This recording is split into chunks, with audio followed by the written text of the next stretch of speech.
Okay, so we got kind of a doubled up review here. So I'm going to start off with looking at this little knife here.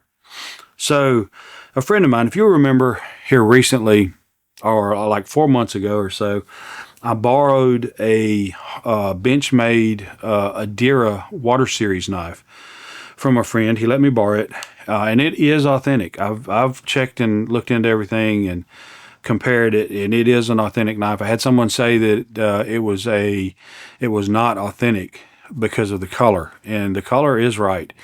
But my camera may not have picked it up right. I have never adjusted any of the colors on there, so they may not be showing just right. And I may have also did some kind of color thing on that. I don't know. But anyway, it's an authentic knife. And so I got a clone of that knife coming so I can compare the two and show the differences to people. Because there are some subtle and some definite, obvious differences on that knife. So this is when I borrowed that one from him again. He had this one. And he pulled it out, and I looked at it and I said, man, can I borrow that one too? Because I want to take and do a video on it. Because you all know I love knives. I keep telling you guys, please go to my community page. Now, I can't change this because YouTube makes it a thing. You have to be subscribed for 24 hours to post. But I want to see your knives. So subscribe for 24 hours. Post your videos, then unsubscribe if you don't want to be subscribed. But I just really want to see everybody's EDC knives. I don't, I've got a bunch of new knives. I've got a bunch of old knives. I've got all kind of knives. But I really love knives with character, with use, with something somebody's carried. And so that's why this knife right here struck me as so cool. Now, I think this is a professional made knife. This isn't just your average Joe out there making a knife. The scabbard is stitched very solid. I don't think this was basically cut down from a larger scabbard or something like that. I think this was actually made for this knife. So the snaps, I mean, everything is pretty good. I think this was probably bought at maybe one of the flea markets or one of the vendor setups here that we have local from time to time, and it wouldn't have been cheap. I figured it would probably be around, most likely between 50 and $100 is what somebody ended up paying for this. But he said somebody give it to him, and so when he pulled it out, I looked at it and said, I got to see it. So here it is. I love that. So let me explain a little bit to you here on this. So if you look down here, you'll see a little dot. That is where the shaft. So this Damascus blade was forged, and then they spun off a little point, basically probably a pencil point like that, to come up through the handle. And this is a deer antler. This is just one little small point off of a deer antler. And then I'm looking, and this is the first time I'm really looking in detail at this right here, but I'm looking at this right here. Of course, this right here is brass, and that is some kind of wood. There may be a leather spacer between and another kind of wood, but that's definitely, and that could be leather too. I don't know. Kind of like the old K-bars. Those are leather handles that they've sandwiched together and glued together, or maybe not glued, but sandwiched together, and then probably on a lathe and cut it to design of whatever handle's being used. Genuine K-bars, anyway, those are leather. And then topped it off with this little flat piece of brass cap and pinged it in place, most likely. Then just buff the bottom. And before I give this knife back to him, I'm going to buff it up. Because he's been extremely kind in allowing me to borrow these knives from him, and trusting me with these knives to do some reviews on them. And so I'm going to buff it up. I want to stay off this stag So I may just wrap it with tape and then buff these ends, this up here. The Damascus blade, I don't know about buffing it. I don't think I would do anything to it. I may kind of dress it a little bit because I can see a couple of little rust spots, but not anything significant, not anything big. Looking at that, I don't know exactly what that is. I don't know if that's a piece of tape.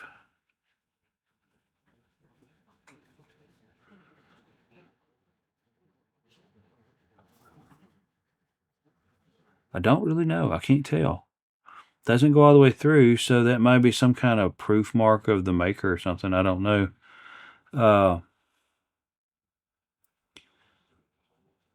Just trying to look to see if I can make out any stamps or a maker's mark or anything on that. There's nothing that's obviously a maker's mark. So this right here would be a beautiful little skinning knife because you got that nice belly in there. And if you've never skinned anything, then and I don't think you should unless you're going to eat it. I don't think stuff should be wasted. I don't think nothing should go down unless it's put to good use. But regardless, that belly right there, that's where you're going to take and get in there and actually do the work off of that tip.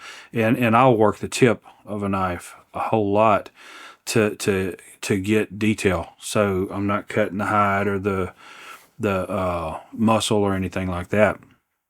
And so that belly is used a lot. You get an old tough deer and you're going to be using that blade a lot. You're going to do a lot of skinning. You ain't going to do so much pulling. You ain't going to be so much pulling. You're going to be doing a lot of skinning. Now, I don't really know what this is. It looks like some kind of defect, possibly, that was in the metal that they used to make this. Or maybe they were trying to cut notches in the metal on each side to exaggerate kind of like a finger jimping, which it does. To be honest with you, that serves quite well as jimping. It doesn't look that significant, but it does catch my finger quite well. No issues whatsoever, no complaints on that at all. So a Damascus blade is made of multiple types of metal. Multiple types of metal are actually folded and twisted and hammered flat and folded and so on and so forth, and different configurations to make the design. And so the design you end up with on the side is a relation to those two pieces of metal that are folded together. Now, what does that mean? I don't claim to know much about any of that stuff. I would love to get into doing some blacksmith stuff. I've played around with it, but I'm just no good at it. I did make a little knife one time out of a railroad spike, and I cracked it right there at the end because I was trying to work it too cold. I know that now, but then I didn't.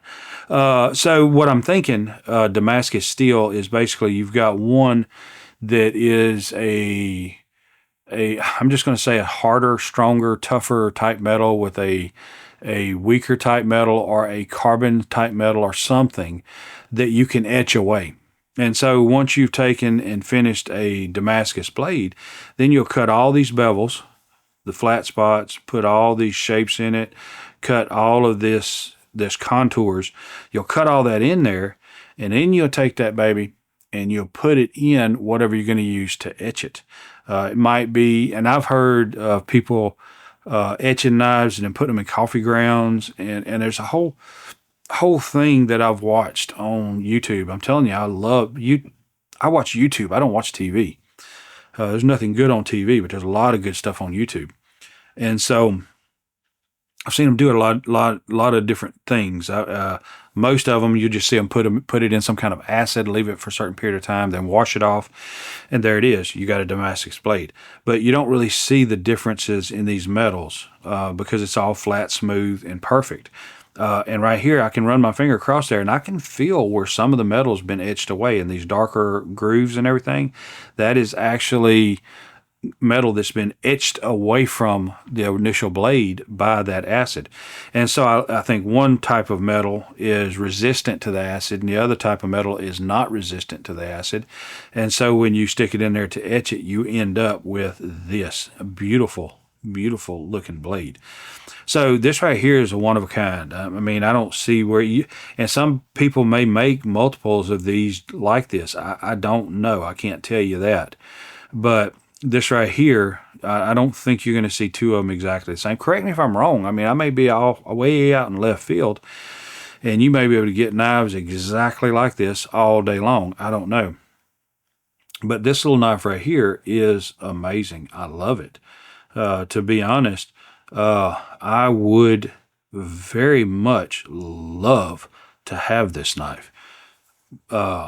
Because I just love the look of it. I love the Damascus. I've always loved Damascus, but I've never carried it because it's always rusted. But the newer blade steels of Damascus nowadays, you can. They are very robust metals, and they can hold up quite well. But I love the look of this knife, and I would hope that you would comment below and tell me what you think about this knife, because I mean it's just kind of awesome. You've got a lot of things going on here, and I love the way they incorporated that stag handle, that deer horn in there, and that is real deer horn. That is not fake. I can tell you that for a fact. So anyway, I'm going to cut back out of here and come back in again, and I'll have this knife and the other part that I'm going to review because this is too long to do them both together. I didn't realize I was going to go over so much about this knife, but there's a lot to talk about in relation to it. And I think I'll show it again, maybe even in a short or something like that, when I clean it up and buff it out, just to see how the changes are in the knife. So anyway, I appreciate you guys. I enjoy spending time with you. I really do. And I want to see your knives. Go to the community page. You have to subscribe for at least 24 hours to be able to do that. But post your knives. I mean, unsubscribe after you post your knives. That's fine. I mean, I ain't gonna take offense to it, but I want to see your knives. So anyway, I enjoy spending time with you. I look forward to seeing you next time, and I will be looking for you. Yes, just you. I'll be looking for you to be there.